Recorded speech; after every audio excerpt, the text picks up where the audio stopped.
I was told to hide when I was coming out of court and cover my face and everything, and go out, try and get out the back door. And I said, I'm not going to do that.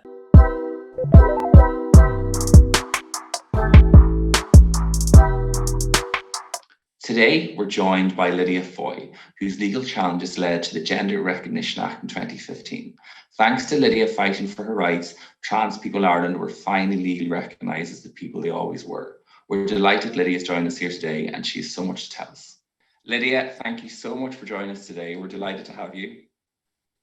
Thank you very much indeed. Good morning, all. And it's amazing all the information and literature you have behind you. I'm sure you have so much to tell us. So Lydia, you are the person that helped change the laws when it came to trans people in Ireland. So tell us, how did your journey begin? I believe it started in 1993. Tell us how it started. Well, I felt, as a lot of people in the family law courts, that I was just brutalised. And people didn't understand what I was going through. So I don't think they realised the horrendous hurt being separated from family and everything else. But anyway, of course, I tried to get some form of redress or some form of answer while they kept on taking my rights away, to no avail. So I lost my home and my family and job and everything gone. And I've been ridiculed in the newspapers. And it got to such a degree that I had to clutch at straws to find a remedy. Asked for redress and was turned down. I left the Legal Aid Board in disgust because I didn't think I was getting any answers from them, and they made matters worse by the minute. So I got to FLAC and they said, well, I'd already complicated and appealed things. And the only thing that they might think about was the Register of Births. And that was sort of the last thing on my mind at the time, because I wanted just a right of reply and I wanted equality before the law, etc. Bill Shipsey applied in an open court for leave for judicial review on the birth cert. And at that stage, I said I was a totally wrong candidate to try that work because of the family complications, because of my age, and I thought a young person would be in a much stronger position to do that. And I thought my chances were sort of slim on top of everything else, but it was the only thing I was left. So I was clutching at straws. I've been treated so badly, I had to try and keep up the good fight. So I just battled on. But the only reason I was able to battle on was because I now had the right to reply. And all of the people that were working in FLAC, from Maureen to Bill to, I don't know, there were lots of them along the line. I can't thank them all individually, but they know I just FLAC in general allowed me the right of reply. They told me, of course, that they were only a free legal advice. So if I lost cases, I could lose even more, but I had nothing much to lose at that stage anyway, because I'd only a hovel of an old broken down house, and that had been 2 and 6 rent to the county council and abandoned. So I had nothing much to lose. So I carried on from there. So in 1993, you tried to get your birth cert changed, and that was refused. That was the first time I got my refusal in writing. Yeah. So that was an achievement in itself, to be turned down. And even they didn't even want to put that in writing at the time. But that's from where the records sort of start, I suppose, because I had nothing in writing before that from them. They didn't even want to give me a turn down in writing at the time. But that's the way it started, all right, yeah. And then you went to the High Court, and in 2002, you lost the case. How did it feel then to lose that case and to not have yourself recognised as the person you were? I don't know where I got the stamina. I suppose there had been so much overkill. I was sent for blood tests. I was sent to a public a clinic for a vaginal ultrasound, if you don't mind, and blood tests not accepted from my GP. And then I had to go up to Dublin to have more blood tests. And they waited a year for a state psychiatrist's report, and he had been well. So that was delayed for a year. And at that stage, you get so annoyed, I suppose, that you say, well, I'm going to keep going because this is just not right, you know.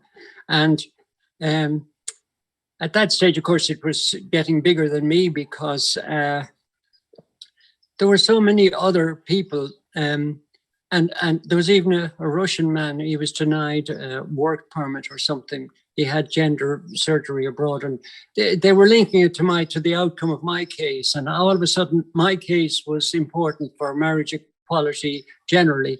And the most amazing thing was that it was also directly linked to general human rights for everyone in Ireland and maybe Europe, because it was the European Convention on Human Rights. I got the first judgment of incompatibility with the European Convention on Human Rights. So it was much bigger than me very quickly. I had to fight for enactment of human rights for everybody, as well as, marginalized or, for marriage equality and everything. So the case became much more than just me looking for a birth cert. So, and then of course, when the younger generation and the dynamism of Tenny came in, and all the Alone and Glenn and all of the Women's Equality and all of the other organizations got involved. One solicitor that came in fairly late was very good on the IT business, which I'm not particularly good at, as you know. So he came in and he was very good at getting support. European commissioners were wondering what the hell was going on in Ireland, basically. And then you mentioned about how the EU became involved, and then you tried again to be recognised, and still the Irish state wasn't complying with the regulations. So you went back to court again, the High Court, in 2007. What made you just keep going, keep challenging? Did you not feel like, I'm just going to give up, or I can't keep doing this? The same reasons. It became important, not alone for me, but for everyone who was being bashed. And just the newspapers could say what they wanted. The church could say what it wanted. The state could do what it wanted.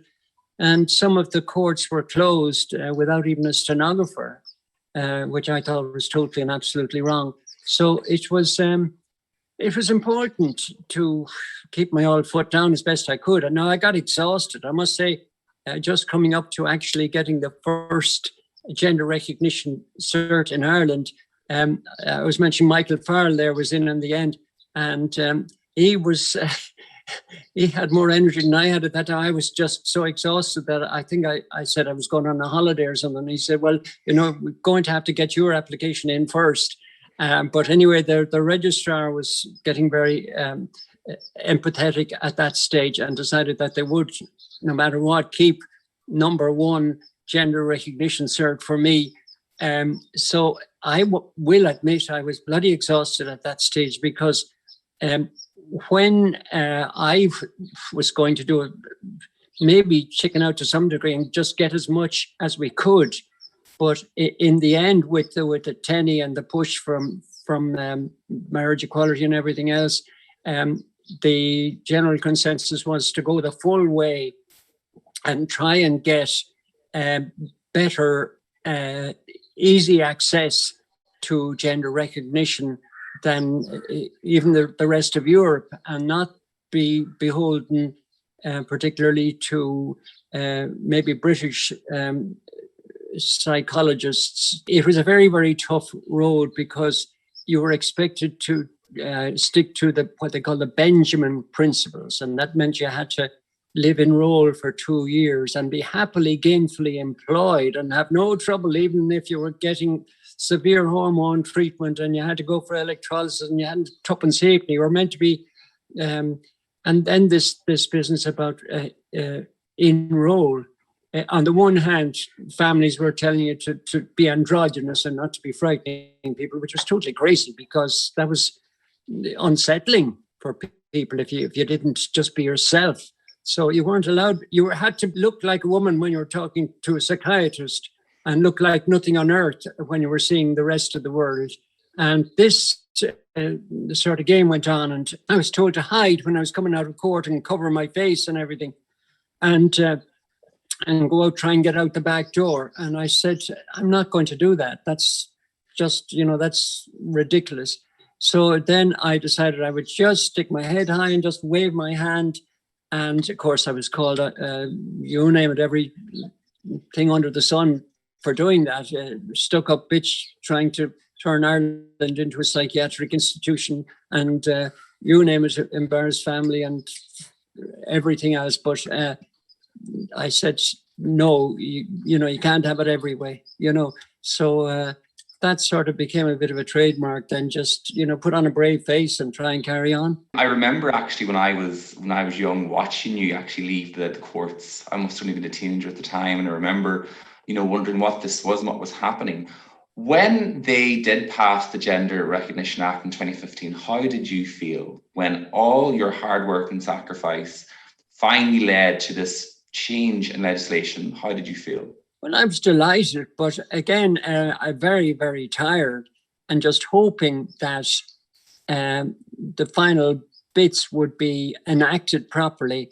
And I also feared, having seen conditions change in other countries from being tolerant to being intolerant and, a Bible Belt sort of backlash. It happens a bit still, but I was worried about, holding on to the gains and solidifying them and enacting them, and that there wouldn't be regression and that we would appreciate exactly what we'd achieved. The European Convention on Human Rights to be enacted, which was, we were deemed to be incompatible with the European Convention on Human Rights. So that was the first declaration of that incompatibility. And for that to be processed, to me, was very, very important for not necessarily for the gay community, but for human rights in general, for minority groups or for, congenital abnormalities or whatever it amounted to. I mean, in my time, anyone who wanted that would have to go to Northern Ireland for an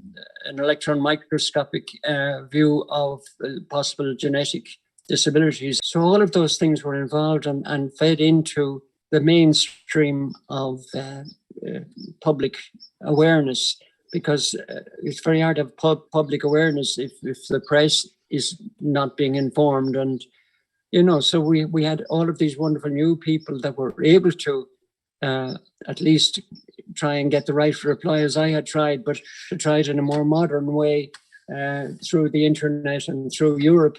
As you mentioned, there was lots of challenges back in Ireland then, and there still is today, and still many young people are struggling to perhaps accept their trans identity. What would you say to any young people out there who are struggling to accept their gender identity? They feel they can't be this way. They feel if they are, they might be disowned, they might be bullied, something might happen to them. What would you say to them if they're struggling? I don't think anybody has the right to out anyone in the old-fashioned way of, outing a gay person. I never really agreed with that.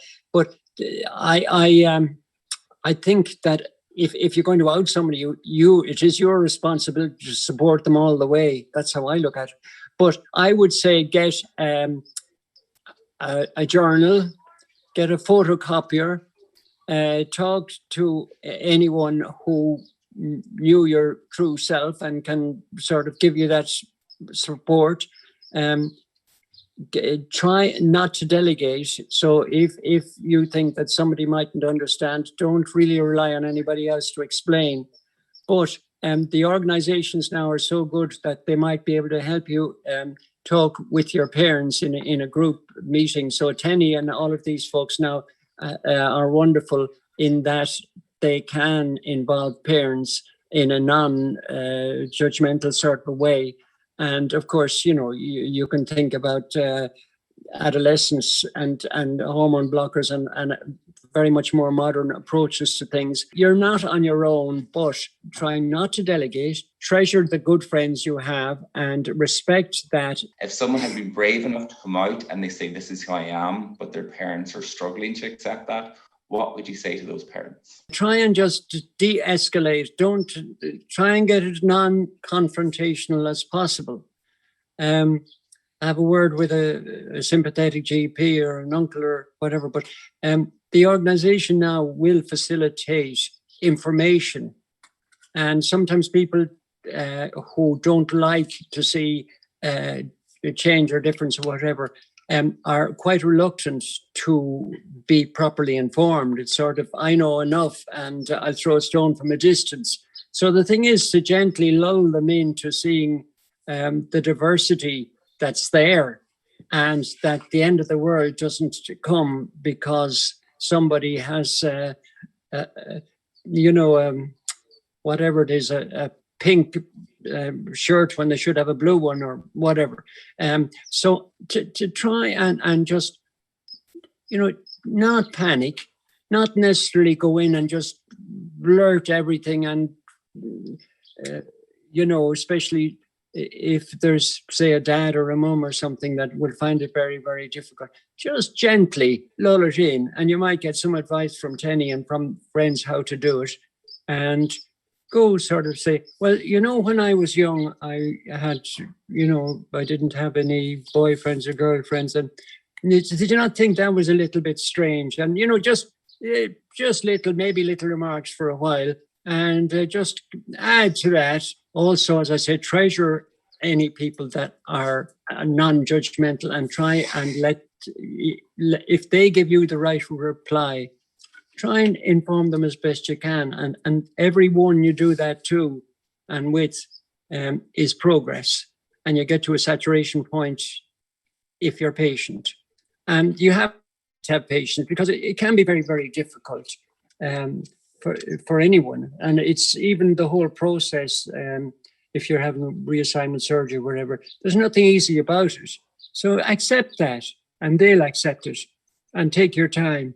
Lydia, thank you so much for sharing all that, and lots of people are going to get so much from it. And as you say, there's lots of support there from Tenny, and we'll put those links up at the end of the interview. One final thing that just came into my head, I believe you met Joe Biden and he spoke with you about your journey and about the challenges you face. He was very supportive of you. He was great because he's a good talker, and he can ad lib or whatever without saying silly things. But when I saw him, I thought, I didn't just want a photo opportunity. So I sort of stopped him in his tracks.